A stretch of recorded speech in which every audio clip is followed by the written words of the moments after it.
आत्ताभिनवाग्विलासिनी जे चातुर्यार्थ कला कामिनी ते श्री शारदा विश्वमोहिनी नमिलिमिया नदी दिव्य गोदा तटीचा विलासी सदा प्रिय जो सज्जना वैष्णवासी जया वर्णिता प्रेमात्यंत चित्ता नमस्कार माझा श्री गुरु एकनाथा हरिप्राप्तीशी उपाय धरावे संताचे ते पाय येणे साधती साधने तुटती भवाची बंधने प्रस्तुत प्राप्त प्रसंग निवडलेला अभंग विश्वमान्य विश्वभूषण विश्वाधिकार विश्वप्रिय शांती ब्रह्म नाथबाबा यांचा प्राप्त प्रसंगी निवडलेला अभंग विठाला इको कमी करा आवाज नुसता कडक करा मोकळा राहणे करा इको कमी बेस कमी करा कडक करा आवाज प्राप्त प्रसंगी निवडलेला अभंग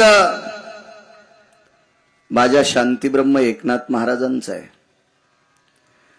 या अभंगाद्वारे पैठणचे मालक भगवंताच्या प्राप्तीचं साधन प्रतिपादित करतात।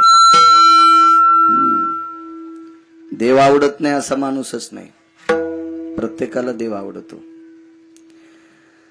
आणि त्या ब्रह्मांडाच्या मालकाच्या देवाच्या प्राप्तीचं साधन आजच्या अभंगाद्वारे पैठणचे मालक पटवून देतात। ते साधन आहे धरावे संताचे ते पाय, साधूचे पाय धरले संतांचे पाय धरले की देवाची प्राप्ती होती।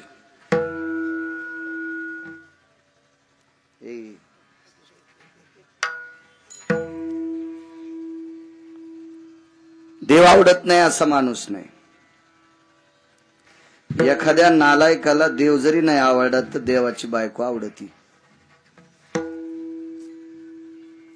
लक्ष्मी देवाची बायको ही आवडती गजमल दादा, पण ती एकटी आवडून फायदा नाही, ती एकटी येतच नाही।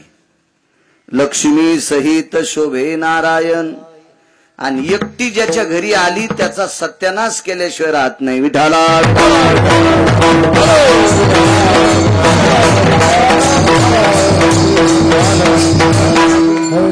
ती मालकासोबत आली, भगवंतासोबत आली, विष्णू परमात्म्यासोबत आली, पंढरपुरातल्या मालकासोबत आली, भगवान प्रभू रामचंद्रासोबत आली। एकच रूप आहे, ते नाव वेगवेगळे तर ती गरुडावर बसून येते आणि एकटी आली तर प्रेतावर बसून येते। प्रेतवाहिने नमः, उलूक म्हणजे घुबड वाहिने नमः, उलूक म्हणजे घुबड म्हणतात, ती त्याच्यावर बसून येते एकटी आल्यावर। मग एकटी आल्याच्या नंतर आतापर्यंत 9 लोकांचा नाश केलाय, काही ठुलं नाही त्याच्या माग पुढं एकटीने आल्यावर। मग देव जरी नाही आवडत तर लक्ष्मी आवडती। ऐसा कोणी दावा हे जया नावडे, कन्या पुत्र घोडे दाराधन। जगात माणूस नाही त्याला हे आवडत नाही। ज्याला भेटत नाही का ते त्याला भेटतय त्याची चेष्टा करते, ज्याला मिळत नाहीत का ते ज्याला मिळते त्याचं इचकित आहे। हा भाग सोडून द्या, पण पैसा आवडत नाही असा जगात माणूस नाही। अहो घोड्यावर बसलेल्याला पैसा आवडल काही नवल नाही, घोड्यावर बसलेले म्हणजे लग्न केलेले, ज्यानं लग्न केले नाही त्याला सुद्धा पैसा आवडतोय। नाही त्या सुटले द्रव्य लोभ माया, भस्मदंड छाया तरुवराची, भस्मदंड छाया तरुवराची। हरवी नका करत जाऊ। नाही त्या सुटली द्रव्य लोभ माया, त्याला सुद्धा द्रव्याची लोभाची माया सुटत नाही। तर तुम्ही आम्ही काय करताय? पैसा आवडतोय त्या अर्थी पैशाची मालकीन आवडती, आणि पैशाची मालकीन ज्याला आवडती त्याला देवाची अत्यंत गरज आहे। देवाच्या व्यतिरिक्त ती आतापर्यंत कोणाच्या घरी आलेली नाही। आणि मग देव पाहिजेच असेल तर धरावे संताचे ते पाय, साधूचे पाय धरले की देव सापडतो। हिने साधते साधने तुटती भवाची बंधने। मग तशा संतांचे पाय धरले की नाना प्रकारची बंधनं तुटतात. संताविने प्राप्ती नाही, ऐशे वेद देती ग्वाही. वेदाचा साक्षीनामा आहे. वेद स्वतः साक्षीनामा देते की मी स्वतः सांगतो. वेद म्हणते साधू शिवाय आतापर्यंत देव कोणालाही प्राप्त झालेला नाही. एका जनार्दनी संत पूर्ण करीती मनोरथ. संत मनोरथ पूर्ण करतात. देव करू शकत नाही सज्जनांनो. का? देव जरी तुम्हाला भेटला आणि देवाला सांगितलं देवा माझा असं असं कर, तर ते तुमचा बायोडाटा पाहिजे. आणि तुमचा बायोडाटा बघितल्याच्या नंतर तुमची पूर्ण कुंडली काढ्या, तुमचं तसं त्या कुंडलीत लिहिलेलं नसते. जगाच्या मालकाला त्याचा बदल करता येत नाही. बदल करण्याची ताकद मात्र संतात आहे. विठाला म्हणून मनोरथ पूर्ण करण्याची ताकद संतात आहे. देवाला पोरग मागितल्यावर देवानं आतापर्यंत कोणाला दिलंच नाही. देवाला पोरगी मागितल्यावर त्यानं दिलीच नाही. पोरग पोरगी काय हे उदाहरण सांगायला उगच तुम्हाला. एखादी गोष्ट प्राप्त पाहिजे असेल तर ती संतांनी शिक्कामोर्तब केल्याशिवाय पंढरपुरातला मालक ऐकत नाही. कारण मनोरथ पूर्ण करण्याची ताकद संतात आहे, देव नाही. देवाला त्याचं करता आलं नाही. कर्मे श्रीराम वनवासा गेला. स्वतः जगाचा मालक स्वतःचं कर्म चुकल्याच्या नंतर वनवासाला जाऊ शकतो. ते तुमचे आमचे काय किती गिरविणार आहे. त्याच्यासाठी अत्यंत महत्वाकांक्षी आहेत ते संत आहेत. हा साधा सोपा सरळ अभंगाचा अर्थ झालं. कीर्तन विठाला.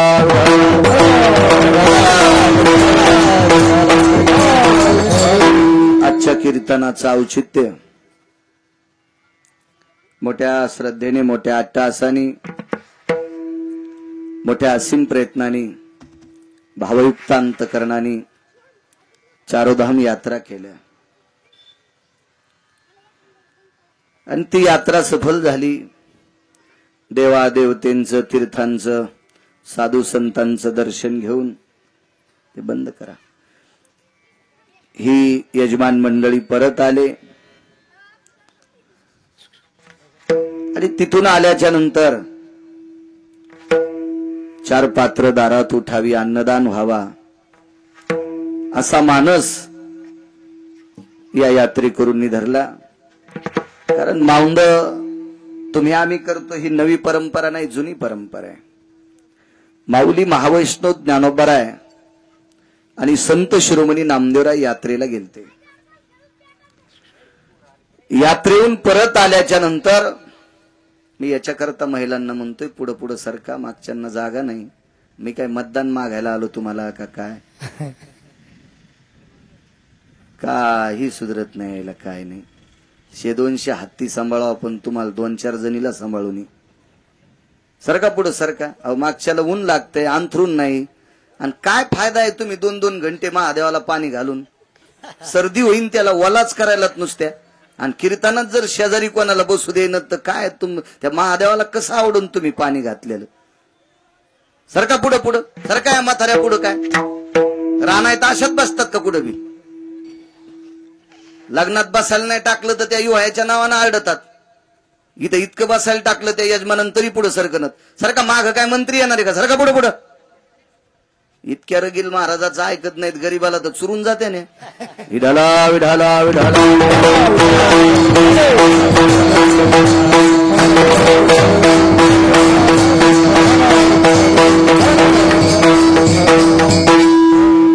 काही लय धट असतात, ते ऐकतच नसतात.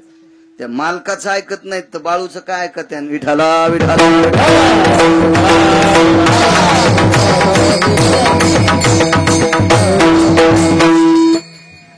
ए मधलं कटकरी जा रे, इट इट करून आतलं हे गर्दा कटकरी जाय. कशाला ठोच लोकायला ऐकायला?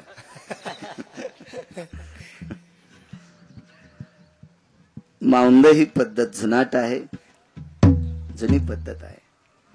संत शिरोमणी नामदेवराय आणि माऊली महावैष्णव ज्ञानोबाराय उत्तर भारतात ज्या वेळेला यात्रेला गेले, यात्रा करून आल्यावर प्रत्यक्ष माऊंद झालं. त्या माऊंद्यामध्ये विश्वाच्या मालकाची वर्णी होती. स्वतः जगाच्या मालकानं ते माऊंद केलं, विटेवरच्या मालकाने. म्हणून त्यावेळेस पासून पद्धत आहे. आपण पंढरपूरला जरी गेलो तर पडशी मारुतीच्या मंदिरावरच न्यावं लागती. आता बऱ्यापैकी ती पद्धत कमी झाली, पण माझ्या लहानपणी पंढरपूरहून माणसं आले की अगोदर मंदिरात जात होते. जे काय मंदिर असेल, मारुतीरायाचं, पांडुरंगाचं जे मंदिर असेल तिथं लाह्या प्रसाद बुक्का वगैरे ठेवायचे आणि मग घरी जायचे, अशी पद्धत होती. आता मंदिरात जरी नाही गेले तर माणसं पडशी सोडायच्या दिवशी अभिषेक करत असतात. आजही काही काही पद्धत आहे. छोटे कानिका होत नाही ते व्रतच, हे छोटे कानिका होत नाही ते माऊंदच आहे. चारोधाम यात्रा केल्या, भीषण परिस्थिती असते, कितीतरी प्रांत फिरावं लागतात, 4-2 राज्यात जावं लागतं. आणि एवढ्या मोठ्या राज्यातला प्रवास करीत करीत करीत करीत हे भक्तगण सुखरूपरित्या ज्ञानोबाराय तुकोबारायांच्या कृपेने, विटेवरच्या मालकाच्या कृपेने, भगवान शिवजीच्या कृपेने परत आले. आपण कमवलेल्या अर्थातून, श्रमातून 4 पात्र उठावे, नामस्मरण व्हावं, या अनुषंगानं आजच्या कीर्तनाचं आयोजन केलं. आदरणीय पांडुरंग रंगनाथराव पाटील आवटे, श्री भगवान मंचकराव पाटील आवटे, श्री सुंदर पांडुरंगराव पाटील आवटे, श्री बालासाहेब पांडुरंगराव पाटील आवटे या यजमानांनी आजच्या कार्यक्रमाचं आयोजन केलं.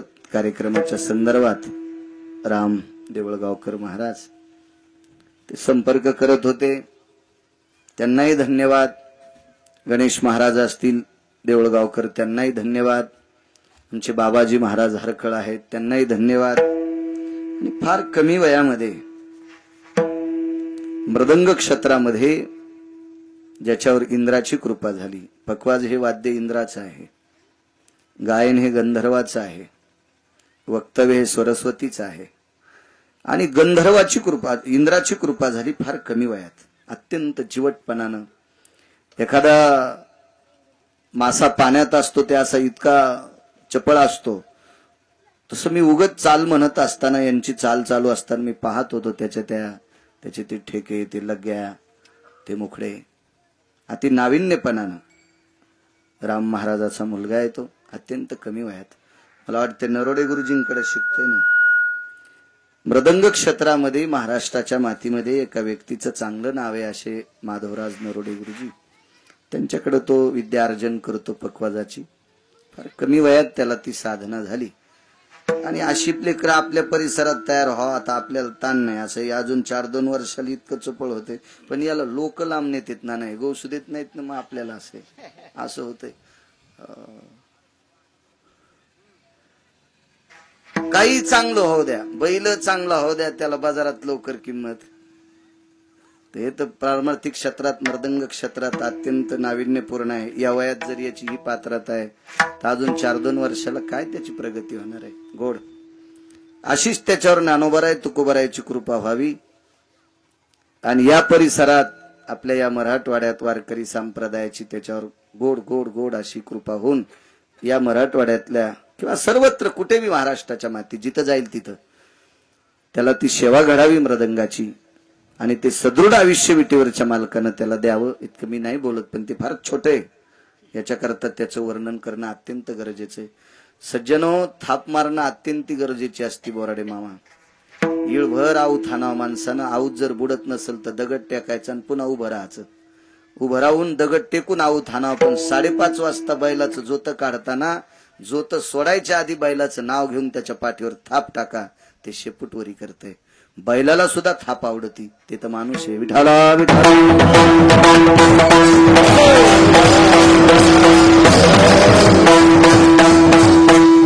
आपला अमूल्य वेळ खर्च करून आलेली इष्ट मित्र सज्जन सखे पाहुणे राहुणे आणि माळसापूर ग्रामस्थ मंडळी, मायमावल्या, पुरुष आबालवृद्ध सर्वांना धन्यवाद देतो. साऊंड सिस्टीम सुद्धा गोड आहे. गजमल दादा आहेत, बोराडे मामा आहेत, रोहिण्याचे नाना आहेत, पंकज घोडके आहेत, बोबडे मामा आदी करून सर्व मंडळी ज्येष्ठ श्रेष्ठ. आमचे महिन्याचे वारकरी पंडितराव हे मथार दर महिन्याला पंढरपूरला जाते. दर महिन्याला ही सगळी उपस्थित पाठीमागा असलेली वारकरी, मस्तक माझा पायावरी या वारकरी संतांच्या सुद्धा मामा आहेत. आदी करून सर्वांना प्रणाम करतो आणि अभंगा देतो. हरी प्राप्तेशी उपाय धरावे संताचे ते पाय. साधूचे पाय धरले की देवाची प्राप्ती होती. पण कोण्या साधूची? आमच्या सारख्यांची. साधू तेची संत तेची संत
संतांचे पाय धरा असं पैठणच्या मालकांनी सांगितलं, पण संत म्हणायचं कोणाला?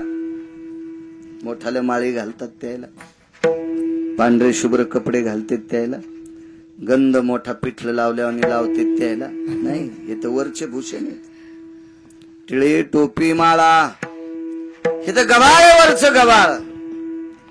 संत तेच ज्यांचं अख्खं जीवन देवाशी अविरत झालेलं आहे.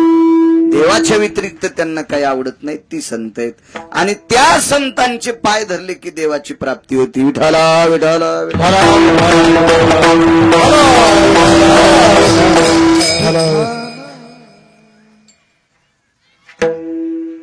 एक मुलगी घरातून बाहेर पडली. हुशार मुलगी होती ती. अंगावर कपडे होते, साडी चोळी एका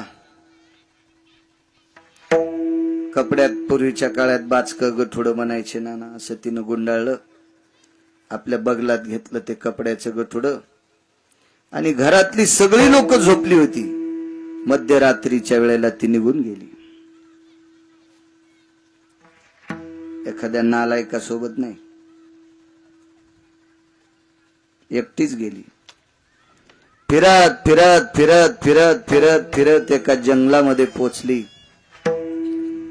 आणि त्या दिव्य तेजस्वी अधिष्ठानावर एक सुंदर मंडप होता. आपला आश्रम होता, चुकून शब्द गेला, आश्रम होता. आणि त्या आश्रमावर फार मोठ्या साधूचं अधिष्ठान आहे. पण तिला त्या आश्रमावर एकही बाई दिसली नाही. मग तिने विचार केला, आपण या आश्रमावर महाराजांच्या आलोत, पण महाराजांना स्त्री आवडती का नाही काय माहित. धरावे संताचे ते पाय सांगते, आवडती का नाही स्त्री काय माहित. पण ती भीत होती, भीत होती. दर्जेदार लोकांची भीती वाटत असते. आणि तिने साधूला नकळत आश्रमाची सेवा केली. रात्रभर झाडावर बसायची. जंगलात राहणारी पोरगी होती ती. तिचे आई वडील लावर, चित्र, सशे, रानडुकर असे शिकार करीत होते तिचे मायबाप. आणि त्याची पोरगी होती. म्हणजे तिला माहित होतं झाडं चढणं, झाडावरून उतरणं, काट्या कुट्या हे तिच्यासाठी नवं होतं. नवं नव्हतं, रोजच होतं तिच्यासाठी. दादा ती ज्या वेळेला दिवसभर झाडावर बसून राहायची, बऱ्याच दिवस महाराजांना दिसली नाही. बिचारीनं काय खाल्लं असेल, कोण्या झाडाचा पाला खाल्ला असेल, त्या झाडाला फळं असतील का, ते फळं खाल्ले असतील काय, पण तिथं आश्रमात कोणालाही दिसली नाही. पण अधिकारी लोक फार चतुर आणि सात्विक असतात, विवेक संपन्न असतात अधिकारी लोक. त्यांना थोडासाही बदल झालेला कळत असतो, त्याला अधिकारी म्हणत असतात. महाराजांनी सहज एकच बदल लक्षात आला, आश्रम एरवीपेक्षा जास्त स्वच्छ आहे. आश्रम एरवीपेक्षा जास्त साफसुथरा आहे. त्यांच्या लक्षात आलं आपला आश्रम विद्यार्थी झाडतात, पण रोजच्या पेक्षा या 5-10 दिवसात आश्रम जास्त स्वच्छ आहे. कोण झाडीत असेल, काय झाडीत असेल, कोणाला नाही विचारलं. महाराज सकाळी 3-3:30 वाजता गंगेच्या स्नानाकरता निघाले की झाडावरून उतरत होती आणि महाराज आणि विद्यार्थी स्नान करून परत येऊस तर आश्रम झाडीत होती. साधूचे पाय धरले की देव प्राप्त होतो. पण महाराज होते ते.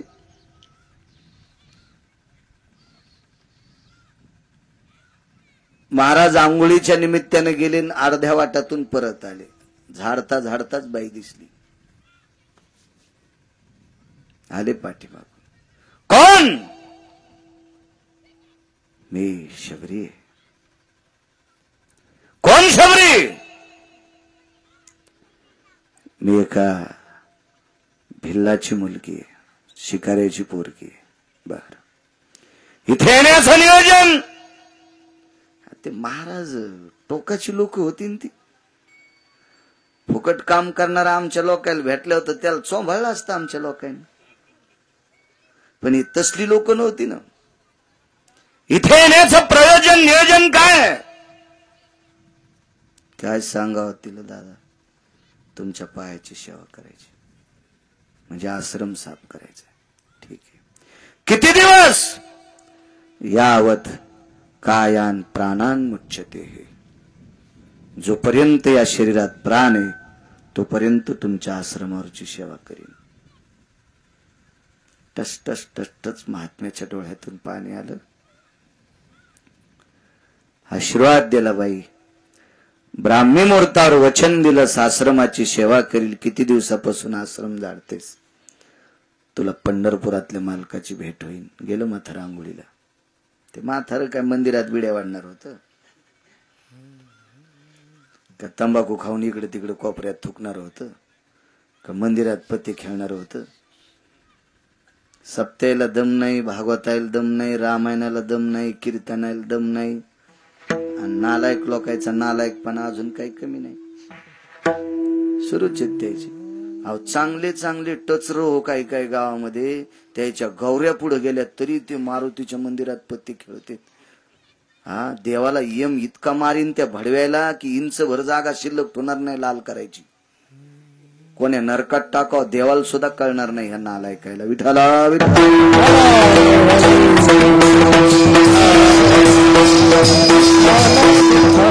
नुसत्या धर्माच्या नावानं बोंबा ठोकीत. धर्म उंच जावा कसा जाईल सुंबळ्या तू यासारख्या गावात असल्यावर. या पोरायच्या वयातलं जरी पोरग मस्जिदीत गेलं तर घाण करीत नाही, प्रवेशत नाही. तिथं नालायकपणाचा काय प्रश्न आहे? प्रवेशत नाही चुकीच्या माणसाला. आणि म्हणून ती धर्म उंच जातोय. शेजाऱ्याला जर 180 टन ऊस झाला असेल तर त्याच्या ऊसात म्हशी घातल्यावर आपला ऊस वाढत नाही. त्यानं कसे खत घातले त्याच्या दीडीनं आपल्याला खत घालावं लागतील तेव्हा आपल्या ऊसाचा ॲव्हरेज येईल. आपल्याला सरळ सवय त्याच्या ऊसात मशीन बैल घालणे, तसा कसा वाढन तो असुंबळ्या? तसा धर्म सुद्धा उंच जाण्यासाठी आपल्या धर्मातल्या काय त्रुटी येतात त्या दुरुस्त करावं लागत असतात. त्याच्याशिवाय धर्म उंच जात नसतो. सात्विक सदाचारी पुण्यशील म्हातारे आशीर्वाद दिला. रोज आश्रम झाडत होती. रोज रोज रोज रोज आश्रम झाडणं संपलन. महाराज आंघोळ करून आले की 50 फुटाहून साष्टांग दंडवत घालायची. दर्शनाची ताकद. का दर्शनाची प्रशस्ती पुण्यपुरुष. आळंदीतल्या मालकांचं वाक्य. पुण्यपुरुषाच्या चरणावर साष्टांग दंडवत. फार दिवस दर्शनाची साधना झाली. शरीर कृश झालं. वय आटपून गेलं, थकून गेलं. वय थकलं ते वय. सारखी वाट पाहत होती. गुरुजींनी सांगितलं देव भेटन, गुरुजींनी सांगितलं देव भेटन, देव भेटन. तशा परिस्थितीत आश्रम झाडायची. आश्रमाच्या बाजूला लहानशी पर्णकुटी केलेली. त्या पर्णकुटीत चिंतन करायची. गुरुजीचं चिंतन करायची. देवाचं चिंतन करायची. एके दिवशी जगाचा मालक प्रत्यक्ष आले. जगाच्या मालकाला इतकं दुःख होतं त्या दिवशी. त्याची बायको हरपली होती. सीताई साहेब राजा रावण यांनी आकाश मार्गाने हरण केलं.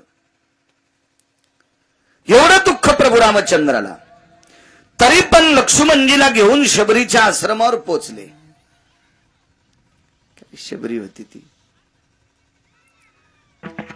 मला जशी खुर्ची बसायला टाकली तशी शबरीनं प्रभू रामचंद्राला एक स्फटिकाची शिळा बसायला टाकली होती. स्फटिकाची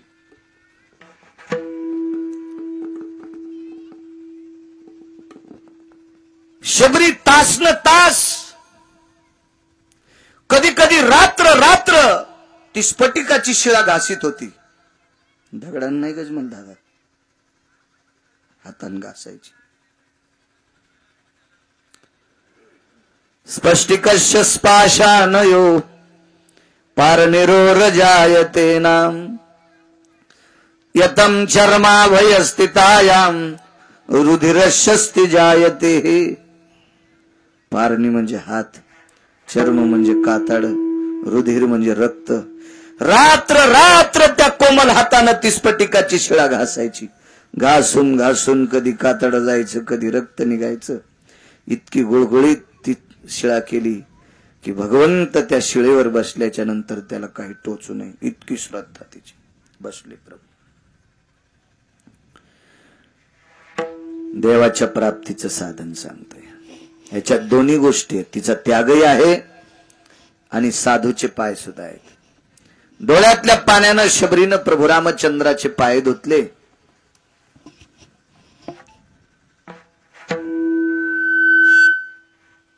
डोळ्यातलं पांढरं पाणी पायावर पडत होतं आणि पायाला घासलेलं पाणी लाल होऊन खाली पडत होतं. वाकून पाहिलं तर देवाच्या पायाला जखमा झालत्या. सहन झालं नाही, सहन झालं नाही. प्राण सोडून द्याला. तिचे येणे जाणे खुंटले. कारण सांगतो, प्रभू रामचंद्र वनवासाला चाललेत हे कौशल्याला माहित आहे. रडल्या कौशल्या आई साहेब, त्याबद्दल दुमत नाही, रडल्या. इतक्या रडल्या कौशल्या आई साहेब की अयोध्येतली भूमी पाजरत होती, अयोध्येतल्या भिंती पाजरत होत्या. रामासाठी इतक्या रडल्या. प्राण नाही सोडा गजमल दादा. 8व्या अवतारात ज्या वेळेला कृष्ण परमात्मा जन्माला आले आणि वसुदेव भगवंताला गोकुळात घेऊन जात होते, त्यावेळेला देवकी सुद्धा रडली हो. तिला माहित होतं आपलं पोरग दुसरीकडे चाललंय. ना जीव नाही दिला. चेंडूच्या निमित्तानं यमुनेच्या डोहात स्वतःहून देवानं उडी मारली. त्याला माहित आहे, लोकांना कुठं माहित आहे. यमुना डोई बुडाला ग. भगवान कृष्ण परमात्मा यमुनेच्या डोहात बुडाले. त्यावेळेला यशोदेनं यमुनेच्या कडेला शोक केला, प्राण नाही दिला. पण देवाच्या पायाची जखम बघितल्याच्या नंतर शबरीला सहन झालं नाही आणि त्याच वेळेला प्राण सोडा. तिचे येणे जाणे कुंटले. मग गोलोकातली जागा दिली. पुढचा प्रसंग नकोय आपल्याला, वाईट ह्याचा विषय नाही. आपल्याला संतांचे पाय बघायचे. ते आसन प्राप्त झालं. तिथल्या ऋषीमुनी योगी तप्यांनी विचारलं, कागबाई काय केलंस तू इथे येण्यासाठी? साधना 3 आहेत.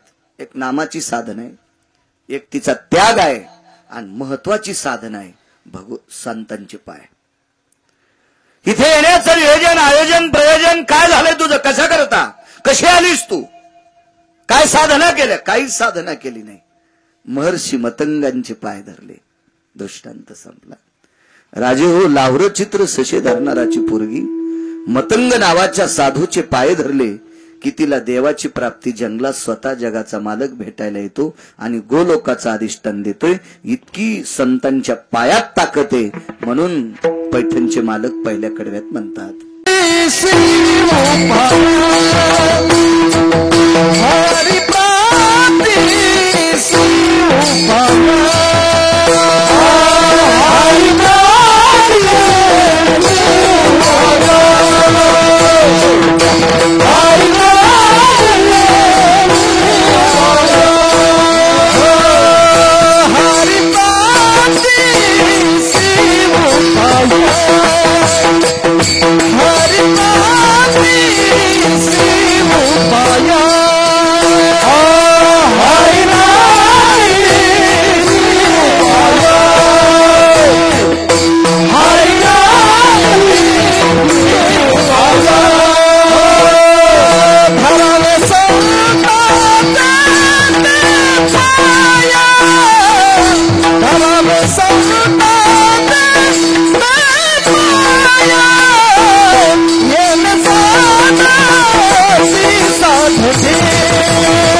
म्हणूनच माईक बंद करून सांगितलं त्याला.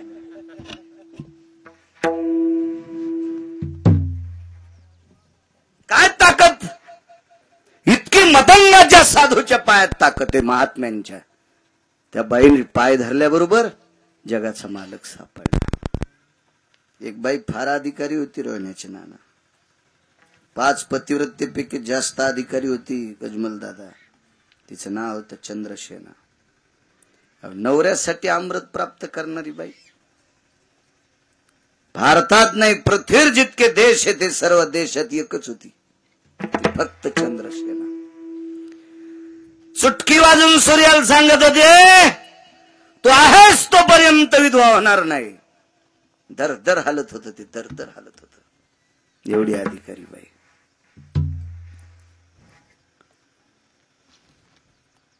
त्याच्या दारात एक संत आलेत. ते संत म्हणजे मारुतीराय. बाई किती अधिकारी, दोन्ही गोष्टी पहा. आणि बाईला जगाचा मालक कोणाच्या प्राप्तीनं होतो हेही पहा. तापात ताप केलं पाहिजे. काय होतं माहितीये का, मारुतीला शेंदूर लावल्यावर येता येता मुंज्याला बोट पुसलं पाहिजे. पुढून येताना हिरवून येताना आसराला बोट पुसलं पाहिजे. रस्त्यात कुठं मसुबा असेल त्याला बोट पुसलं पाहिजे. धोत्राला पुसण्यापेक्षा त्याला पुसावं नाही. तसं तापात ताप काही काही गोष्टी ऐकल्या पाहिजे. शहाण्या दारे धरणाऱ्यानं गव्हाला पाणी देता देता माल्यावरचं मधलं कुठलं गवत उपटीलच पाहिजे. तो पाणी देताना मोबाईल खेळतो सोंबळ्या. आणि मग म्हणला गवतात लय तण झालं, तुला तणात दाबायला पाहिजे. दारे धरताना कशाला मोबाईल खेळतो. तू उपटून गवत, ते पाणी भिजलेलं असतंय, मुळी सगळं उपटून येतंय, टाकायचं माल्यावर.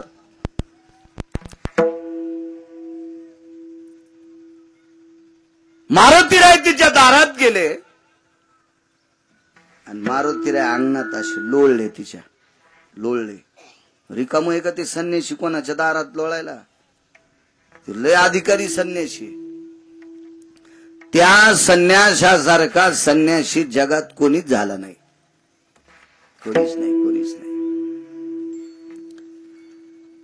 त्या संन्याशासारखा वारकरी पण कोण नाही.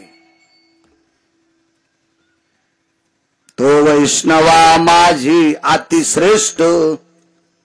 पैठणचे मालक म्हणतात येऊनी जन्मला मरकट. तो वैष्णवा माझी अतिश्रेष्ठ. हनुमंत म्हणावया कनिष्ठ. ऐसा पापिष्ट कोण आहे. ते दया करते. मला एक आठवते, माझं कीर्तन होते एकदा इथं. रे सुजा होतं एकदा कीर्तन. आणि त्या कीर्तनात स्पीकर बांधायला का लाइटिंग लावायला एक पोरग वरी गेल तर शिखरावर. आणि तिथून आपटलं ते पोरग. काय नाही झालं त्याला. हो, परत दिवशी आमचा पाहुणा तुरी इकायला गेला तर आडतीत नाना त्याचा तुरीहून पाय घसरला. तो गुडघा बी फ्रॅक्चर झाला आणि हात मोडला. तुरीहून घसरला आडतीत. तुरीहून घसरलं तुरीहून. ते शिखरावून पडलं होतं पोरग. मी होतो ते त्या दिवशीच कीर्तन होतं माझं, मला आठवतंय. तेव्हापासून मग पुन्हा आज आलो. नाही नाही येत जाईन ना, ते असतात कधी कधी. तुम्ही एसटीत आधी बसल त्याला जागा. योग छान. याही वर्षी सप्ताह छोटेखानी गावे. खरंच माझं एक मत आहे, ज्याला सकाळपासून उजेड पाहिजे का त्यानं दिव्याची वात बारीक ठेवली पाहिजे. त्या भाक्याला की उजिडलंय मोठा होतो, पण पाठच्याला तेल संपत आहे आणि ती काजळीनं का नाही सरे डोळे नागपुड्या काळ्या होत्या. त्याच्यामुळे बारीकच. आपलं गाव छोट आहे ना, आकारातच करायचा. हो.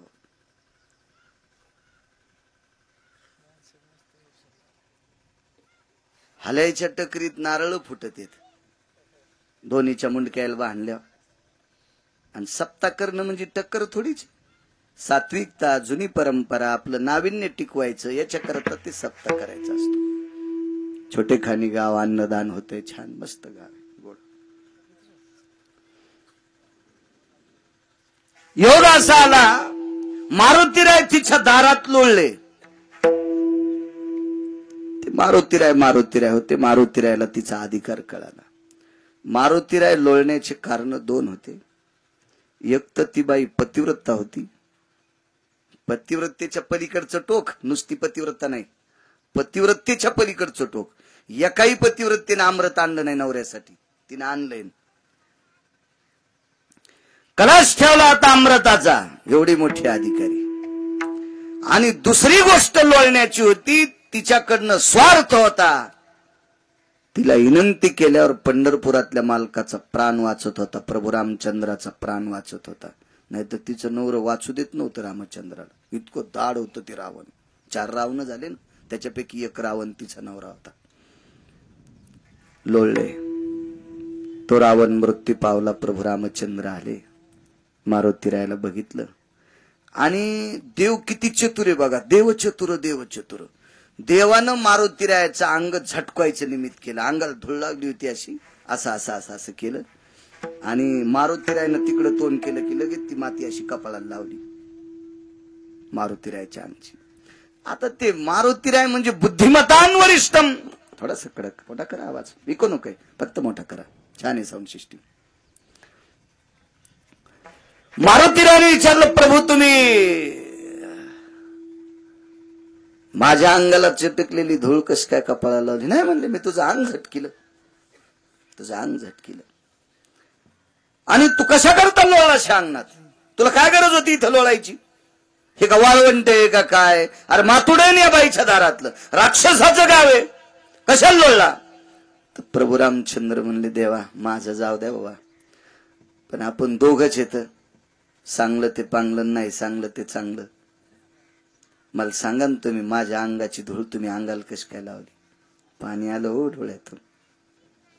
हनुमंता, तू अशा दारात लोळलास, त्या दारात पतिव्रतेचे पावलं खेळलेले आहेत. 34 नायिकेपैकी एका नायिकेचे पावलांनी पदस पुनीत झालेली ही भूमी आहे. भूमीची ताकद असते हो, फार मोठी ताकद असते. जिथं संतांचं वास्तव्य आहे, जिथं सात्विक सदाचारी पुण्यशील स्त्रीचं वास्तव्य आहे, ती भूमी पवित्र असते. ती पवित्र भूमी असते. किती पवित्र? तुकोबारायच्या दारात एकदा चोर आले. तुकोबारायच्या दारात चोर आल्याच्या नंतर थंडीचे दिवस होते, कडकड हिवाळ्याचे दिवस होते, आणि चोराच्या अंगावर अशी ती चादर होते. ते अंग झाकून गिकून घेतलेले असे चादर होते. आणि तुळशी वृंदावनाच्या बाजूला जो वट्टा होता, त्या वट्ट्यावर तुकोबारायच्या घरातली लेकरं झोपलेली होती. ती थंडीचे दिवस, पांघरायला एकच होतं. ताकद किती असती जागेत, एकच पांघरायला असल्यामुळं, थंडी वाजल्यामुळं ते ओढत होतं. यानं ओढलं की ते उघडं पडायचं, आणि त्यानं ओढलं की हे उघडं पडायचं. आणि चोर तर चोरी करायला त्यांच्या दारातून चाललीत. ही परिस्थिती पाहिल्यावर चोरायच्या लक्षात आलं, इथं काही पैसे नाहीत, पांघरायलाच नाही ती आरती, घरात पैसे कुठून आले? तर तुकोबारायच्या दारात जात असताना जाग्याचा महिमा किती मोठा आहे, त्या जागेची ताकद किती मोठी आहे गजमल दादा. चोर हा चोरी करायला जाणारा व्यक्ती पण तुकोबरायच्या पदस्पर्शाने, जिजाबाईच्या पदस्पर्शाने पुनीत झालेली ती भूमी, त्या भूमीत आल्याच्या नंतर चोराचा भाव बदलला नाना, आणि त्यानं अंगावरचं चादर तुकोबरायच्या लेकराच्या अंगावर टाकलं. इतका जागेचा महिमा असतो. भूमीची ताकद असते, ताकद भूमीची. राजे हो, कोणी काही केलं असतं ना, इतके लोक पैशावाले आहेत ते दुसरं पंढरपूर तयार करू शकतात. आता पंढरपूरला काय मंदिर आहेत, याच्यापेक्षा सोन्याचे मंदिर बोराडे मामा करतील लोक.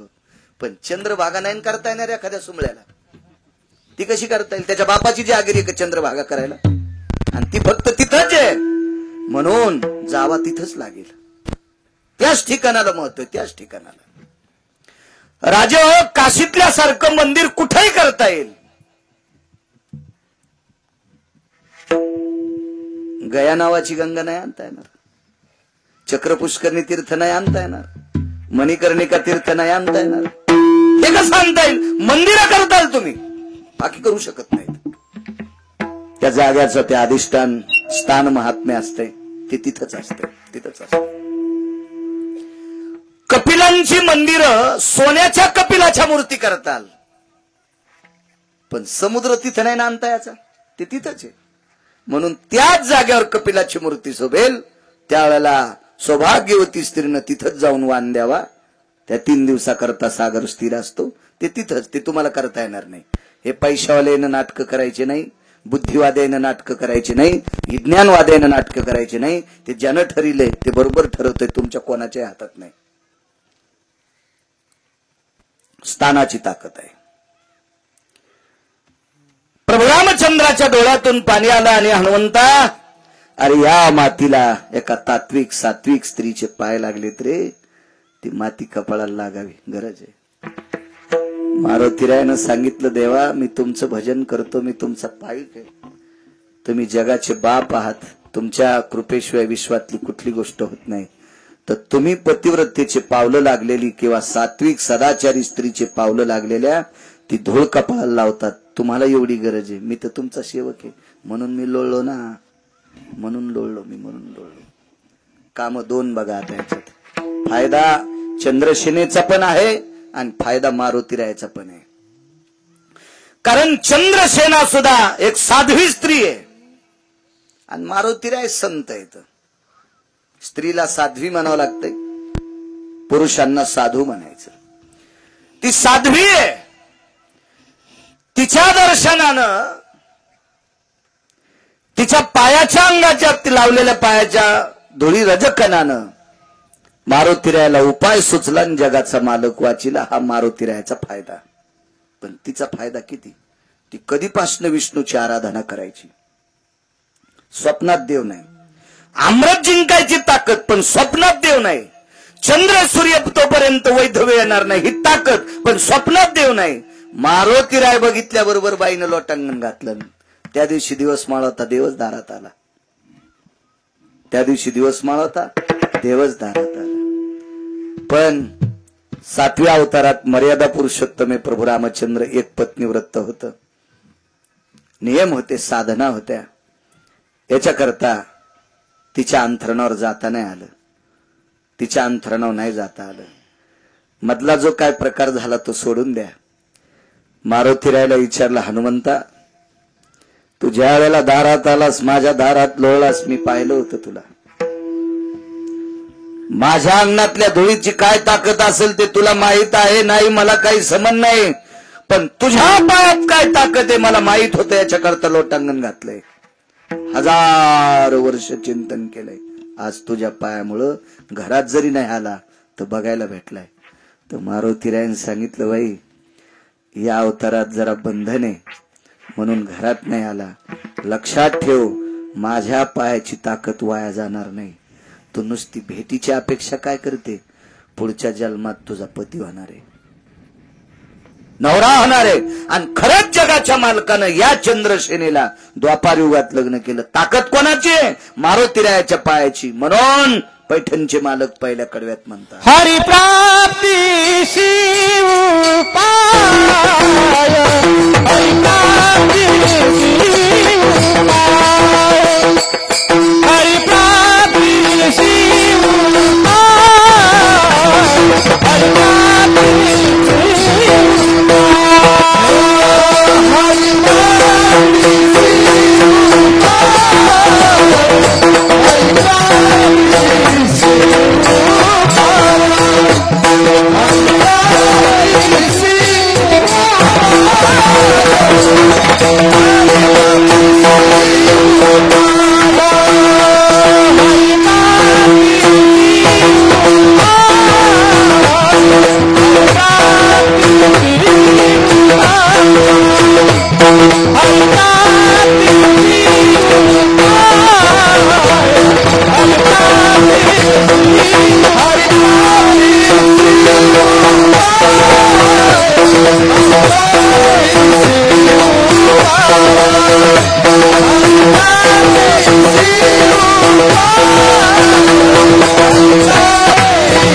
ताकद आहे राजांनो. धरावे संताचे ते पाय. साधूच्या पायाशिवाय देवच सापडला नाही आतापर्यंत, कोणालाच नाही, कोणालाच नाही. आणि एकदा साधूचे पाय सापडे, पाय धरले की देव तर भेटतोच. पण या साधूच्या दर्शनानं संकट सुद्धा संपतात, ते दुसऱ्याच कडव्यात. येणे साधती साधने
संतांच्या कृपेने संपतात, तुटतात.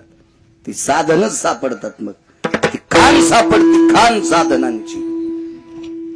हिने साधती साधने, संख्या देणी नाही, किती पण साधनं सापडतात. ती फक्त संतांच्या पायात ताकद आहे. म्हाताऱ्याला राग आलाय का?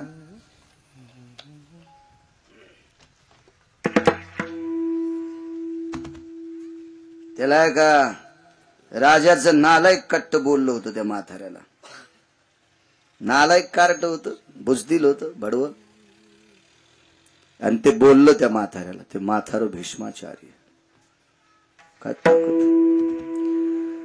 आणि ते नालायक कार्ट, ते अंध धृतराष्ट्राचं काट्ट दुर्योधन्या बरळला. काय म्हणे, तुम्ही भाकरी आमच्या खाता आणि काम पांडवांचं करता. भीष्माचार्यानं सांगितलं, राजकुमार, आवाज आवाज, राजकुमार, तसलं पाप माझ्या रक्तात नाही रे. ही भाकरी तुझ्या खाते, काम तुझं करतोय, फक्त तो प्रारब्ध खोट आहे, त्याला मी काय करणार आहे. आणि मला असं वाटतंय, माणसांनी लोकांचं इचकिण्यापेक्षा, नाना दुसऱ्याची धुणी धुतल्यापेक्षा, गजमल दादा, आपल्या आपल्या नशिबाला भांडावं. लय लोक बोबडे आपल्या नशिबाला भांडत नाहीत, दुसऱ्याची धुणी धुतेत. निर्मा घरचा कपडे दुसऱ्याची धुतो सुबळ्या. काय फायदा आहे तुला नालाय का, दुसऱ्याचे कपडे इचकी तू. आपल्या प्रारब्धाला बांधलं पाहिजे. दुर्योधन नालायक होता हो. भीष्माचार्य त्याच्या बाजूला आहेत, द्रोणाचार्य त्याच्या बाजूला आहेत, कर्ण त्याच्या बाजूला आहे. शिवय महाभारतातलं कर्ण, शिव शिव शिव, तो कर्ण बाजूला आहे, कृपाचार्य बाजूला आहेत. मग एवढे मोठे रथी महारथी जवळ असताना किती गोड वागायला पाहिजे, पण चुकीचं वागणूक. आणि म्हाताऱ्याला सांगितलं, भाकरी आमच्या खातान काम दुसऱ्याचं करता. म्हणजे गाडीत आमच्या बसायले, मतदान दुसऱ्याला हाणायले.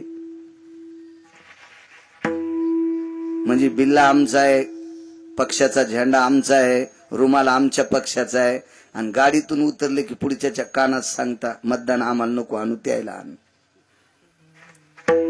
सध्या मतदान तर गथुड्यावच असते. जिचं गथुडं जड ती पाहुणी गोड. रिकामे येणाऱ्या पाहुणीला कोण नाही. तिनं भैमुगाच्या शेंगाची थैली आणा, माया जीजी कवाशी आल्यात, आणि पाट्याहून पायी पायीच आलात का, गाडी पाठीली असती ना, जीजी उलथाल्या का, आली ती घाम पुशीत पुशीत. पण शेंगाची थैली आणली की जीजी आवडती. बोटुळ्याचं गठुडं, वड्याचं गठुडं, पापडाचं गठुडं. म्हणून तर माणसं म्हणायचे, जिचे गठुडं जड ती पाहुणी गोड.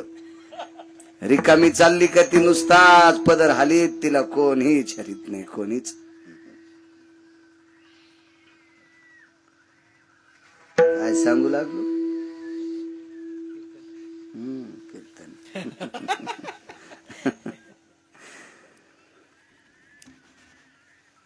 नालायक दुर्योधन दष्ट आहे.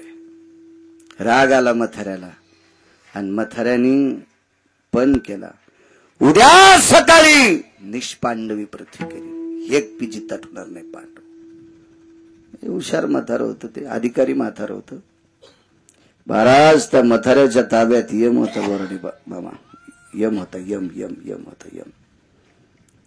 7 लोक मरत नाहीत, ते चिरंजीव, त्यांच्याकडे यम येत नाही. पण या चिरंजीवापेक्षा श्रेष्ठ कोण असेल तर भीष्माचार्य होते. इच्छा मरणी होते, मरायचं नाही तर नाही, आणि मरायचं चल यमा घेऊन जाय, ही ताकद भीष्माचार्यात. आणि पण केला, उद्या दुपारी एकही पांडव शिल्लक होणार नाही. इतकं नाचू लागला दुर्योधन. पांडव त्याचे सख्खे चुलत भाऊ होते. पा घरातले मेल्यावर जे दिवाळी करीत होता तो दुर्योधन आरामखोर होता. पांडवांनी कुंती जळाली असं कळाल्यावर त्यानं दिवाळी साजरी केली. इतका नालायक दुर्योधन होता. मला वाटतं आजही दुर्योधनाच्या वंशाचे लोक आजही शिल्लक आहेत,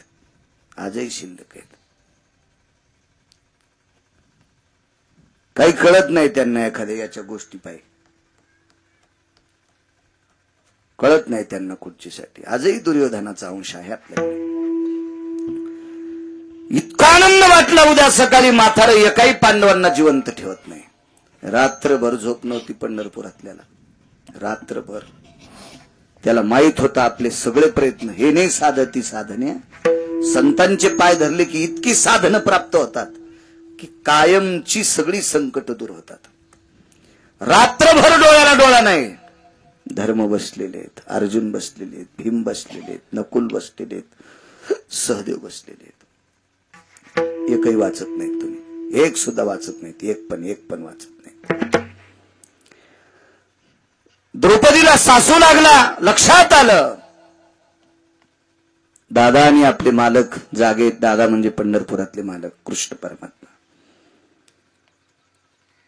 व्यक्तीला सांगितलं आणि कृष्णाला आमंत्रित केलं. दादा बोलवलं एकांतात. दादाजी रात्र उलटलेली आहे. 4 वाजता स्नान करून युद्धाचं शिंग फुकणारे 5:30ला.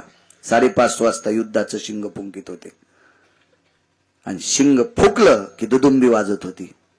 दुदुंबी म्हणजे रणवाद्य. आपण ज्याला आता लग्नात वापर केलाय त्याला डीजे म्हणतात.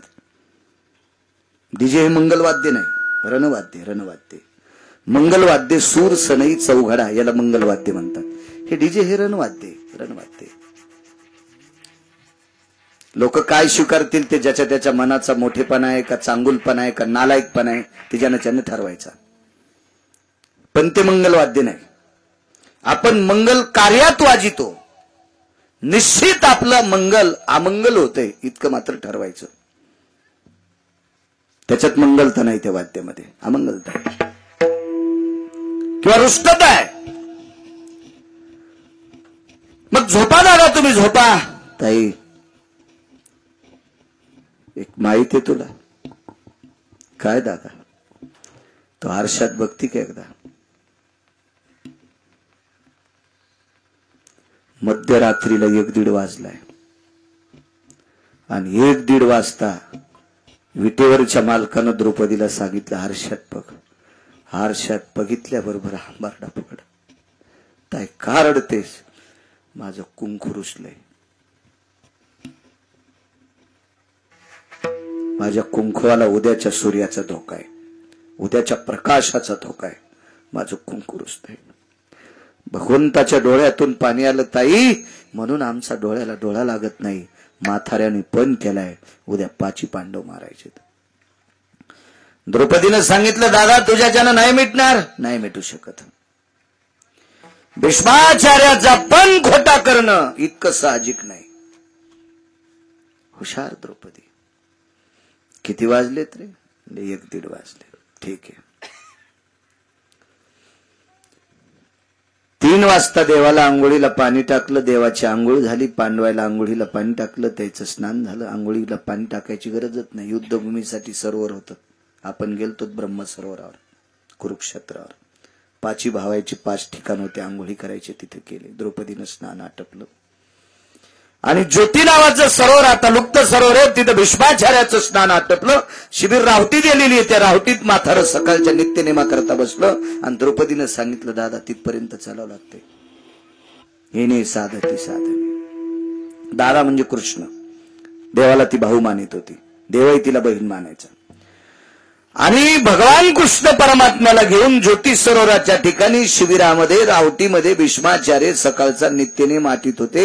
आणि नित्यनेम आटपीत असताना देव बाजूला उभा आहे आणि तिथून रथातून म्हणा पायी म्हणा खाली उतरली आणि रावटीच्या बाहेरून भीष्माचार्यांना प्रणाम केला. साधूच्या पायात किती ताकद आहे, पायात प्रणाम केला. तर सकाळचा नित्यनेम सारत असताना, पूजा करत असताना आतून आवाज दिला, अखंड सौभाग्यवती भव. एक जणांनी मला विचारलं की भीष्माचार्याला कसं काय कळालं बाई पाया पडली? बांगड्या होत्या हातात आणि स्त्रीनं हात जोडत असताना बांगड्याचा आवाज येत. ती घालीत होती बांगड्या. आजही या खेड्यातल्या बायका बांगडे घालतात. बांगड्या न घालण्याचा तो सात्विकपणा आहे का निर्लज्जपणा आहे का चांगुलपणा आहे? जास्त शहरात उतू आला, शहरात उतू आला. आमचा एक मित्र मुंबईला राहतो, ते म्हणे मी लय सांगायलो बायकोला बांगड्या तू घाली जाय रविवारी, ज्या दिवशी ऑफिसला सुट्टी आहे त्या दिवशी तोच घालायच्या इतरोक. आणि बायकूनच घातल्या समजायच्या, कशाला ताण घ्यायचा. आता तू ऐकन तर महिकस मोहकस ऐकन तू सांगून पाहायचं, तो बघत राह. तू बांगड्याच्या आवाजावरून लक्षात आलं एक सौभाग्यवती स्त्री दर्शनाला आली. आटपलं. संध्येच्या पात्रातलं पाणी बाहेर टाकायचंय सूर्याकडे तोंड करून. तिथं तुळशी वृंदावन कसलं आलंय. पाणी टाकायला भीष्म बाहेर आले, त्यावेळेला पाहिलं तर द्रौपदी. तिने विचारलं, पितामह तुम्ही अखंड सौभाग्यवती भाऊ आशीर्वाद दिलाय, तो या जन्मातला का पुढच्या? भीष्माचार्य म्हणले, सोबत कोण आलंय? जोडा सांभाळणार आले. ते चपलापाशी उभा होता. अर्थ 2 आहेत. जोडा सांभाळणार म्हणजे चपलापाशी उभा, आणि जोडा सांभाळणार आयुष्याचा जोडा सांभाळायची ताकद ज्याच्यात आहे त्याच्यात कृष्ण आहे. जाय बाई, तो काम झालं. एकही पांडव वाचणार नाही असा पण कोणाचा आहे? भीष्माचा. पण त्याच म्हाताऱ्याचं दर्शन घेतल्याबरोबर कायमचं संकट संपून गेलं. म्हणून पुन्हा एकदा दुसरं कडवं,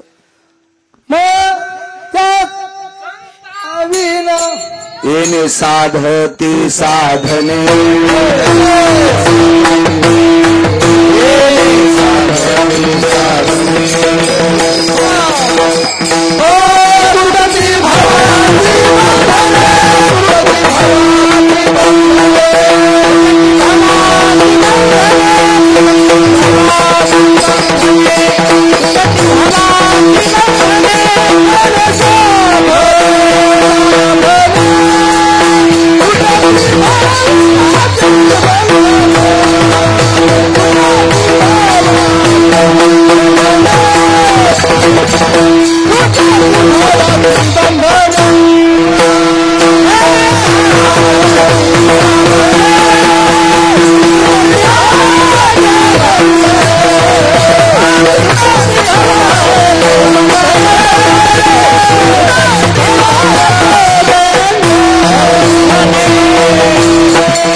संताचं दर्शन झालं की बंधन तुटून जातात. कवडीची भीती नाही, पुन्हा कसल्याही प्रकारचं संकट नाही. ही संतांच्या दर्शनातली ताकद आहे. राजे हो, देवावरची संकट दूर करायची ताकद संतात आहे. तुमची आमची संकट न दूर होई काय एवढी मोठी शंका आहे त्याच्यात? देवावरची संकट सुद्धा संतांनी दूर केले. पंढरपुरातला मालक 18 दिवस युद्धावर बसला. युद्ध करण्यासाठी रथावर बसला. युद्धावर चुकून आलं, रथात बसला. तर सकाळी अर्जुनाच्या रथात बसायच्या अगोदर पहिलं भीष्माचं दर्शन घ्यायचं. आणि रथावर नाना चढता चढता वरी बसलेल्या ध्वजावरलेला प्रणाम करायचा. हात जोडीत नव्हता, मन वाकत होतं. मन बोराडे मामा अंतःकरण वाकत होतं. अंतःकरण वरच्या संन्याशाला पाहिल्याबरोबर.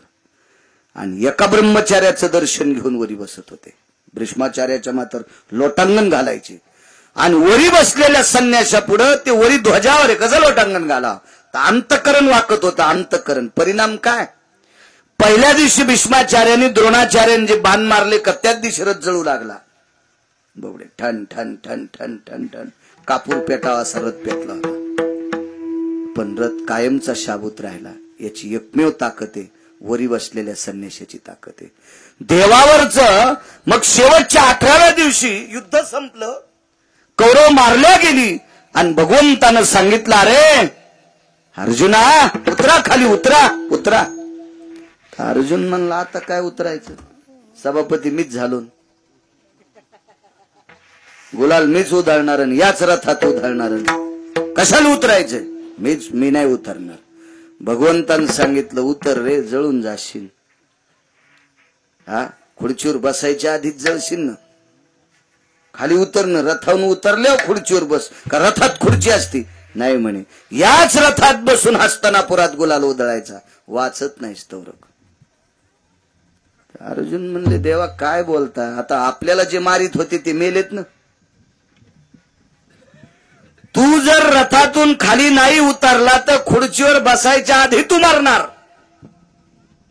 यम जवळ आलाय तुला न्यायला, खुर्चीवर बसायच्या आधी तू मरणार. तू ऐक, मार रथातून उडी. ऐकायला तयारच नाही पठ्या.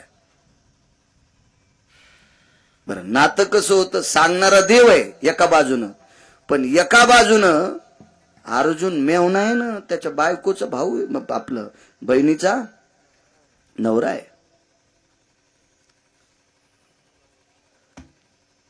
आणि अर्जुनाच्या बायकोचा भाऊ देव आहे. जरा नातं एकीकून लहान आहे, केस त्याच्या हातात आहे. देवानं सांगितलं अर्जुना, देव म्हणून सांगतोय तरी ऐक ना. नाही म्हणले, आता शत्रू संपलेले आहेत. नाईलाजानं कृष्ण परमात्म्याने अर्जुनाला ढकलून दिलं ना, आपण उडी टाकली आणि या दोघांना खाली उडी टाकली की वरच्यानं उडी हाणली, ठण ठण ठण ठण रथ पेटला. अर्जुनानं सांगितलं बापरे, याला कोणी इस्तू लावला? पहिल्याच दिवशी लागला होता म्हणले, पहिल्या दिवसपासून इस्तू लागलाय. मग आता लोक कस काय नाही जळाला? वरी बसलेल्या महाराजामुळं. ते मूर्तिमंत शंकरू मारुतीराय होते ते. कल्पना करा, ज्या संतांचं सानिध्य युद्धभूमीच्या सानिध्यात, युद्धभूमीमध्ये ज्या संतांच्या छत्राखाली, छायेखाली अर्जुन आणि जगाचा बाप आहे, यांच्यावर कायमचा अस्त्राचा वर्षा होता, शस्त्र होते, नाना प्रकारचा वर्षा होता, संकटच होती. याही याच्यातून जर वाचली असतील तर ती संतांची ताकद आहे. एने साधती साधने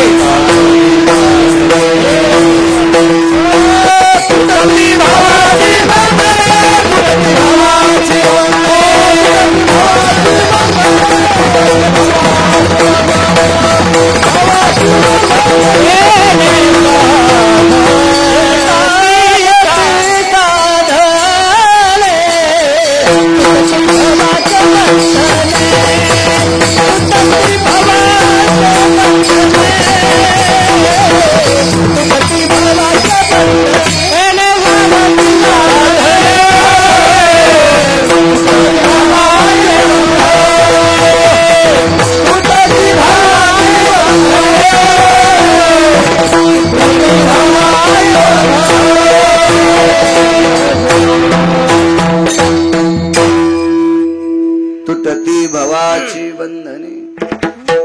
कितीतरी पुरावे आहेत, संतांच्या कृपेशिवाय बाकीची बंधनं तुटत नाहीत. विठोबा रखुमाई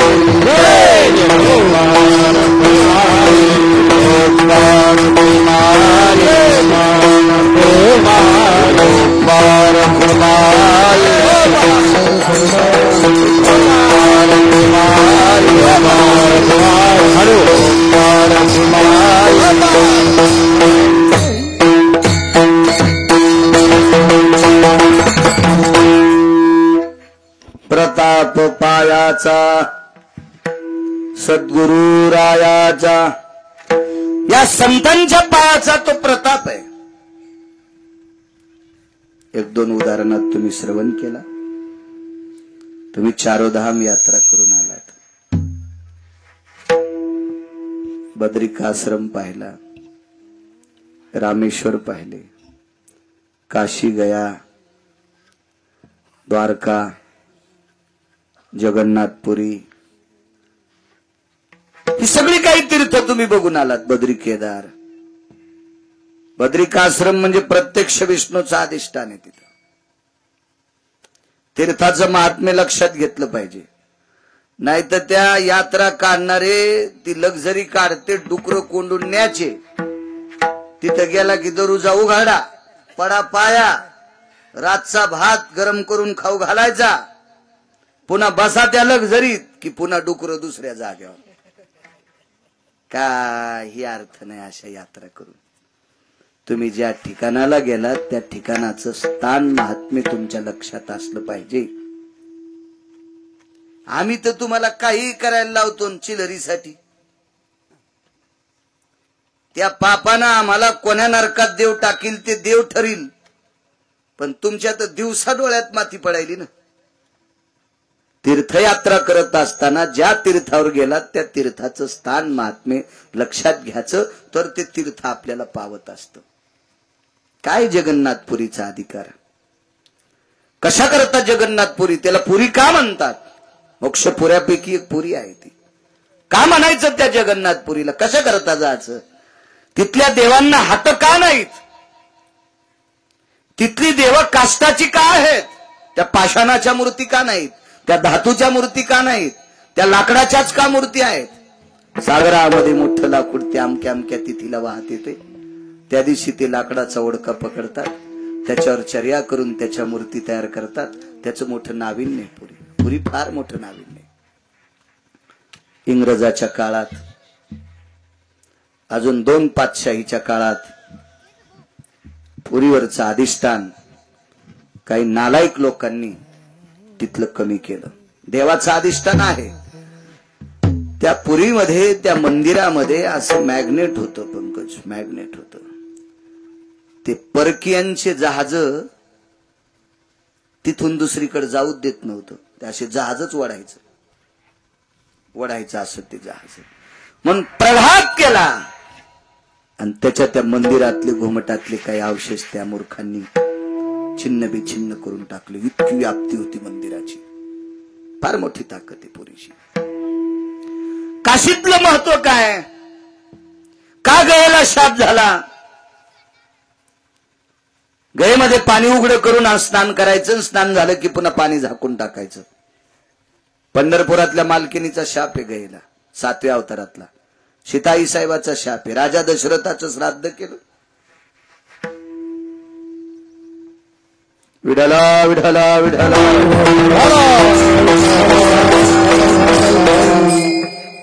राजा दशरथाचं श्राद्ध केलं, पिंड तर्पण केलं. त्या पिंडावर केतकीचं फुल वाहिलं. विचारलं प्रभूने, बाबांचं श्राद्ध मी आटपलंय, काही काळजी करू नका. कोण म्हणतोय तू श्राद्ध केलं? साक्षीला गाय होती, तिथेच होती गाय.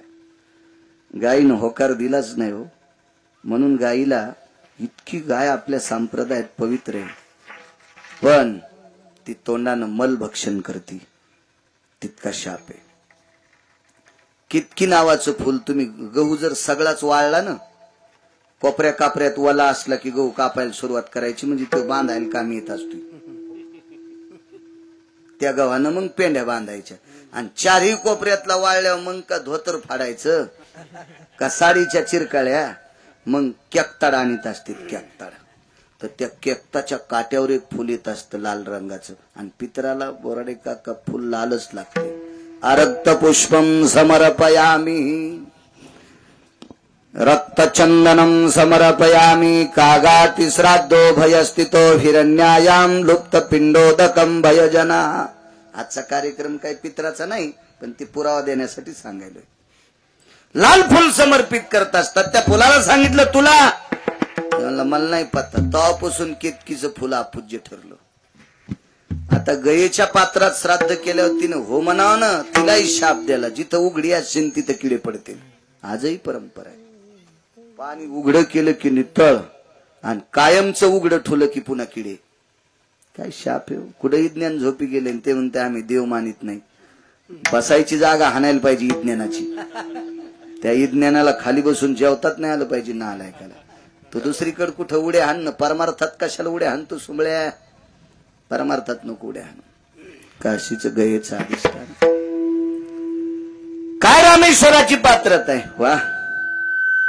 माझ्या भगवान प्रभू रामचंद्रांनी भगवान शिवजीची स्थापना तिथे केली आणि प्रभू रामचंद्रांनी सांगितलं या समुद्राच्या तीरावर माझ्या शिवजींचं दर्शन घेतलं की माझंही दर्शन प्राप्त झालं. अशा नाना प्रकारच्या आख्यायिका रामेश्वरांच्या आहेत.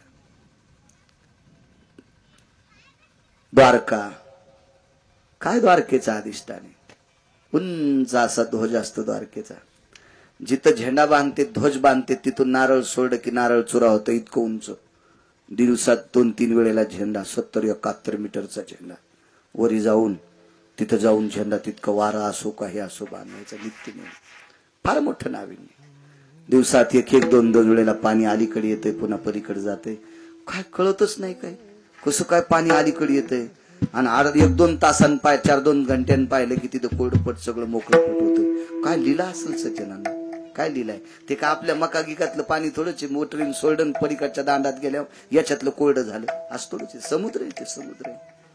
प्रत्येक तीर्थाचं नाविन्य वेगवेगळं आहे. प्रत्येक तीर्थावरचा विधी आहे.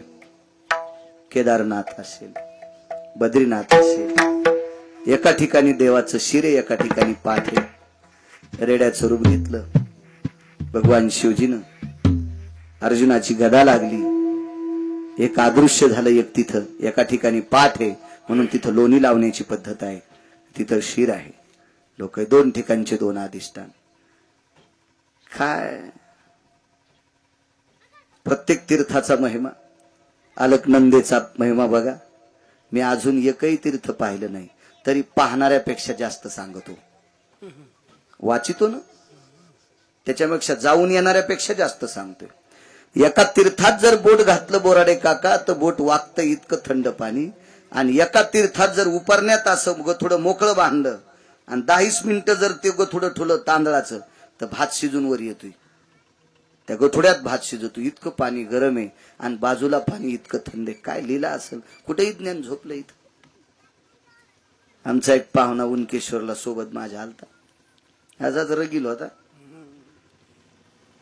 जरा जोरा पैसे होते त्याजवळ. त्याला ते मोठं म्हणत होता. माणसाने स्वतःला मोठं कधी म्हणायचं माहितीये का. आपल्यापेक्षा पैसे दुसऱ्याजवळ जास्त नाहीत त्यानं म्हणायचं मी मोठा. त्याकडे 1 कोटी रुपये असतील पंकज एखाद्याकडे पुढच्याकडे 4 कोटी असल्यावर ह्या सुंबळ्याला मोठं कशाला म्हणायचं. पण ते बुटकं भर पाणी घेऊन समुद्राला आंघोळ घालते. तू तोंडच धुतलं नाही सुंबळ्या तू आणि तू काय समुद्राला आंघोळ घालतो. असं एक पाहुणं होतं आमचं. तिळभर करायचं आणि इळभर सांगायचं. इतके येडगळ पाहुणे नाहीत माझे म्हणा. पण जसं आता तुम्हाला राग येईन म्हणून मायावर घ्यालो. आणि तितक्या येडगळायला पाहुणे असले तरी मी पाहुणे म्हणत नाही. विठाला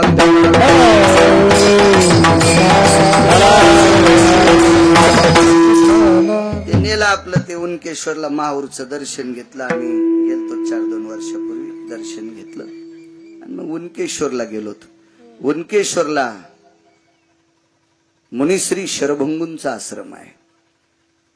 फार मोठे महात्मा होते. भगवान प्रभू रामचंद्रावर त्यांची कृपा होती. आशीर्वाद होता. देवावर सुद्धा. एवढा मोठा साधू. आणि तिथं आंघोळीची वेळ सकाळी मी आपला आंघोळ केली वरी आलो. म्हणलं तुला आंघोळ करायची का त्या पाहुण्याला. ते म्हणलं तुला माहिती ना मला कुठेही आंघोळ केली की त्वचा खाजवते ॲलर्जी होती वगैरे वगैरे. मला ते पाणी याचंच पाहिजे. ते ओटू वगैरे काय काय आरो बिरो काय असते काय असेल ते इंग्रजी आपल्याला काही येतं नाही आणि गरज नाही. काय करायचं. हो आंधळ्याच्या गावात चष्म्याचं दुकान चलत नसते. संन्याशाच्या गावात लुगड्याचं दुकान चलत नाही. जिला गौऱ्या लावता येत नाहीत तिनं धिरडे करायचेत नाही. जिला पिठल्यातले गोळे फुटत नाहीत तिनं बासुंदीच्या नादी लागायचं नाही. आणि आपल्याला मराठीच बोलता येते बाकी कशाला इचकायचं. आपण सुद्धा कशाला नादी लागायचं. घरच्याचा इटन शेजाऱ्याचा भांग नीट. तर मग ते असं पाणी आमकं पाणी. ते म्हणलं आता हे जंगल आहे बाबा, इथं आश्रम आहे, आपल्याला जेवायला खाली जावं लागेल कुठं, तू आंघोळ करून घे, नाही तर तुला काही माझ्या गाडीत बसू देत नाही मी. ते म्हणला काय काम झालं तू, आगावच काम झालंय, सोबतच शिकायला होतं. पण त्याचा जन्म दिवाळीतला होता आणि मा शिमग्यातला होता. दिवाळी शिमगा नाही कळायचा. दिवाळी म्हणजे ते पैशावाल्याचं पोरग होतं आणि मी गरीबाचं होतो. शिमगा म्हणजे गरीबीतला जन्म आपला. आताचा ना काहीच खूप सांगायला ते. पण मी त्याला ढकललं. थंडीचे दिवस होते बोराडे मामा. मधात गेल्या होते बाहेरच येणं. म्हणला बाळू पाणी तर गरम आहे, कोणी केलं? म्हणलं तुया मेवणीनं. स्टोप येतील काय म्हणलं खालून तुया मेवणीनं, त्याच्यामुळे पाणी गरम झाले.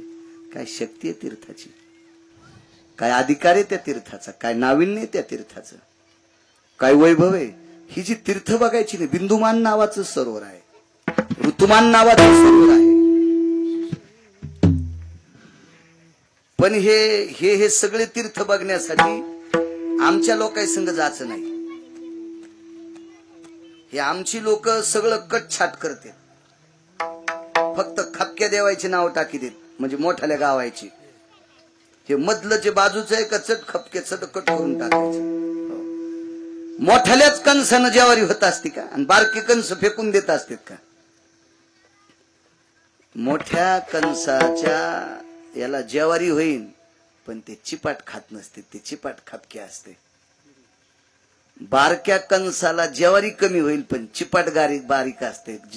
बैल लय खाते ते बारीक पान, ते खपक्या चिपाट फणसालेलं हे झालेलं ते खात नाहीत. मग काही कोणाच्या कामी, काही कोणाच्या कामी सोडून द्यायचं नाही. बारके बारके देव सोडून देते. ते म्हणतात त्याला बारक, ते बारके नसते, त्याला अनन्य साधारण महत्व असते. अहो ते बिंदुमान नावाचं सरोवर देहूतीनं स्नान केलं, त्या स्नानाच्या पुण्याईनं कपिल जन्माला आला. कपिलाने सांख्यशास्त्र केलं. 6 शास्त्रापैकी सांख्यशास्त्र कपिलानं केलं. काय ताकद असेल. अहो एका तीर्थाच्या पुण्याईच्या पात्रस्थित बळावर एक न्यायशास्त्री जन्माला आला. त्याचं नाव आहे गौतम. 10 न्याय केले, 10. आपल्या न्याय व्यवस्थेत अर्धा न्याय वापरला जातो, अर्धा. हस्ती कविटन्य न्याय जर न्याय व्यवस्थेत 100% वापरला तर या भारत देशातल्या स्त्रीवर अत्याचार करणाऱ्या हरामखोराला 3ऱ्या दिवशीचा सूर्य पाहता येत नाही. इतकी त्या न्यायशास्त्रीची ताकद. अशी काही असे नितांत काही श्राद्ध तीर्थ येतं. हे जे तुम्ही तीर्थ जेवढे तुमच्या योगानं तुम्हाला पाहायला भेटले असतील ते तुमचं नशीब. आता सगळं पाहणं शक्य नसते, त्याच्यासाठी स्वतः 4-5 जणांनी मिळून जायचं. म्हणजे आता एखाद्या लक्झरीत एखाद्या महाराजासोबत गेलं, ते आपल्यासाठी कशाचं थांबत होतो? शक्य नाही, त्याला थांबता येणं शक्य नाही. त्याच्या त्या खर्चात ते पूर्ण होणार नाही, त्याची सुद्धा काहीतरी अडचण असते. मग आपल्याला ज्याला शक्य असेल त्यानं 10-5 जणांना मिळून जायचं, बघायचं, थोडासा वेळ काढायचा. कारण हे तीर्थ पाहिल्याच्या नंतर माणसाचा अभिमान संपत असतो. म्हणून यात्रा करायच्या असतात. हे जोपर्यंत आपण बाहेर फिरत नाहीत का तोपर्यंत अभिमान संपत नाही. आमची इथे एक माणूस होता, त्याला 80 खण माळवत होतं. आम्ही गेलो त्या एका गावाला लग्नाला, 80 खण माळवत होतं. त्या गावाला लग्नात गेलो ना, अक्षिदा टाकायच्या टायमाला, ते वाटायच्या टायमालाच पाऊस आलं. हर म्हणले आता बंद करा, थांबा, पाऊस उघडू द्या. पण ते काही उघडलं नाही. मग मंदिराला सभा मंडप नव्हता. गाव पैशावलं होतं, पण ते म्हणलं मारुतीला कुठं पोरं होते तर, आणि त्याला काय करायचं, लय मोठं मंदिर, मारुतीला थोडेच पोरं होते. मी म्हणलं सुंबळ्या मारुतीला पोरं होत नाहीत, पण त्या पोरीच लग्न कुठं पैठणच्या तळ्यात करतो का? लागतं ना पाहुणे रावणे बसायला सभा मंडप मोठा असल्यावर. त्या गावात तसं मंदिरही मोठं नव्हतं. मग एक जणाच्या 5-6 खण जोडणी होती. मग ते सोकवाने त्या 2-3 करवाल्या. महा नंबर लागला. मी लहान होतो जरा, बारीकशी पाचर याच्यावानी घुसलो मधात, टाकल्या अक्षिदा. तर ते आमच्या गावातलं म्हणलं बाळू, हे लग्न जर आपल्या गावात असतं तर आपल्या 80 खण जोडणीत सगळं वऱ्हाड बसलं असतं. मी म्हणलं हे जरा फुगलं गडे, हो पांदडातल्या बेंडकीवानी. काही माणसं बोलूच देत नाहीत. आडकीता ठेवून द्याला आणि दाढानं सुपाऱ्या फोड्या. अरे म्हणलं आडकीत्यानं फोडणं सुपारी नाही, म्हणलं आपल्या दाढालय पकायचं झालं दुसऱ्या दिवशी बोचर. म्हणजे आडकीता ठेवून देऊन दाढानं सुपाऱ्या. असे काही लयत नाद असतो ना. ते इळभर सांगायचं माझ्याकडं असं. अरे तू येडपट हेस, तुझ्याकडे जितकी संपत्ती आहे तितकी काय काय लोकांचं मात्र आहे. काय येड्यावानी इचकी तू आपलं. फिरल्यावर माणसाचा अहंकार संपत असतो. फिरल्यावर अहंकार संपतो. राजे हो, रावणाचे 269 किलोमीटर लांबीचं भिताड होतं सोन्याचं. उंची 11.5 फूट आणि रुंदी 4.5 फूट.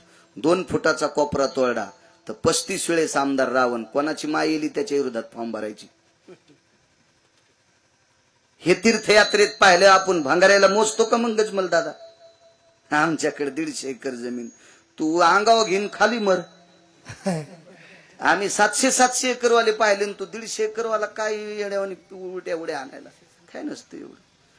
याच्याकरता माणसं मग ते 80 खण जोडणीवालं कहा म्हणायचं, बाळू त्या लग्नात कसं झालं रे, तू चढ भिजला होतास, मी भिजलो होतो. आम्ही गेलो होतो एकदा पुण्याला, याला मुंबईला कीर्तनाला. तर मग ते म्हणे मला बी जाचो डोळे तपासायला. त्यानं आपलं दुसऱ्याच्या चंद्राचं बोट घेतलं, मारुतीला लावलं. म्हणजे आमच्या कीर्तनाच्या निमित्त त्याचे डोळे तपासले. गेलो तिथं तर मग ते डोळे गेले तपासले. डॉक्टरनं मग नाव ऐकलं. म्हणलं मी बाळू महाराज. बरं कीर्तन घेतलं. मला तपासलं दादा पदशीर. बाहेर आल्यावर मी आणलं, हे बघता का? ते म्हणलं बाळू हे लाईट गीट दिसायली बाबा. काय रे काय? मी म्हणलं घर आहेत. काय बोल तू बाळू? त्याची टोपी मागच्या मागच पडली ती. बर ती डबल घ्यावा तर गटारात पडली. त्या दिवशीच होंड झालं. नुसते ते मुंबईतले 52 मजले पाहिल्यावर त्याच दिवशी होंड बोडकच टोपी मागच पडली. मला म्हणला बाळू आणि त्या वरच्या मजल्यावर कशाने जा? तिथं का विमान जात का? मी म्हणलं जायचं का तिथं? काय बाबा पडड्या गिड्या. मग तिथं बी पाहुणं राहत होते. त्याला फोन केला, म्हणलं आम्हाला चहा घ्या, पाजू नको बापा. ते तसं पाजीत बी नव्हतं कोणाला.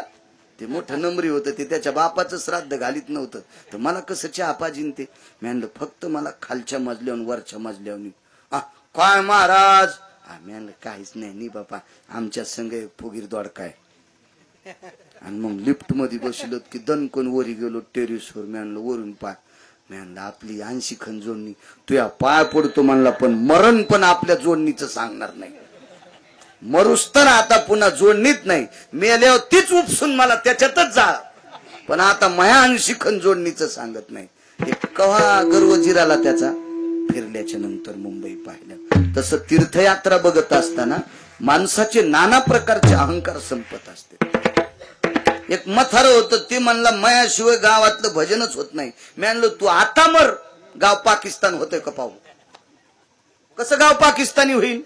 याच्या माग किती मेलेत. भजन थोडंच बंद पडले. अशो काय माणसं. एक जण तर मला म्हणलं गुणू आपल्यासारखा सप्ताच कोणी करीत नाही. मी म्हणलं तुझ्यासारखा कसा करीन? तुझ्यासारखा येड्यावानी कोणीच करीत नाही ना.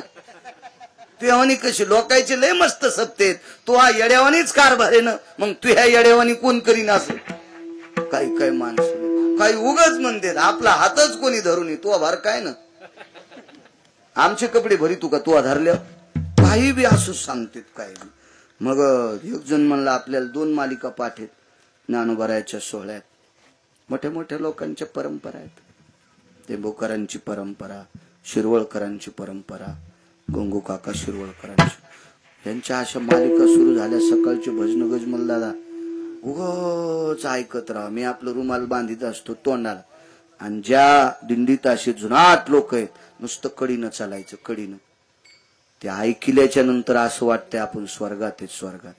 मग सकाळपासून एका माणसानं मालिकाच पाहिली नाही. एक तर असे महात्मा आहेत, ते आळंदीतून निघल्या अभंगाला जी चाल लावली का, ती चाल पंढरपुरात जाऊस तर नाना येत नाही. मग त्याला ते माणूस दाखिला. म्हणलं तुमचं भजन कसं? नाही म्हणलं आपण मेल्यावर आपल्या अंगाचा चमड्याचा बूट काय होणार नाही, पण असं एखादं केमिकल भेटलं आपला चमडा जर त्या केमिकल मध्ये घालून त्याचा बूट झाला तर ह्या महाराजाला आपल्या कातड्याचा बूट द्या. आता पुन्हा म्हणणार नाही माझ्यासारखं भजन येते. कवा संपला गर्व? यात्रेत गेल्यावर. म्हणून यात्रा करणं अत्यंत गरजेचे आहेत. तुम्ही 4 धाम यात्रा केल्या, नाना प्रकारची राज्य पाहिली, प्रांत पाहिले, कोण्या प्रांतात कुठलं पीक येतंय, कोण्या प्रांतात काय आहे ह्या सगळ्या गोष्टीचा माणसाच्या यात्रेच्या निमित्तानं बघता येतं. ठीक आहे, वयस्कर माणसाला तेवढं काही व्याप्ती नसेल बुद्धीची किंवा तितकं ते सकसत नसेल दाखवण्याचा, तो भाग सोडून द्या. पण तारुण्याच्या मधात म्हणजे तारुण्याच्या कालामध्ये एखादा मत सोडून द्या. तारुण्याच्या काळात एखादा व्यक्ती जर गेला तर त्या गोष्टीचा सखोल अभ्यास त्याला होतो. असा या आवटे परिवारातली माणसं बऱ्यापैकी यात्रेला गेली.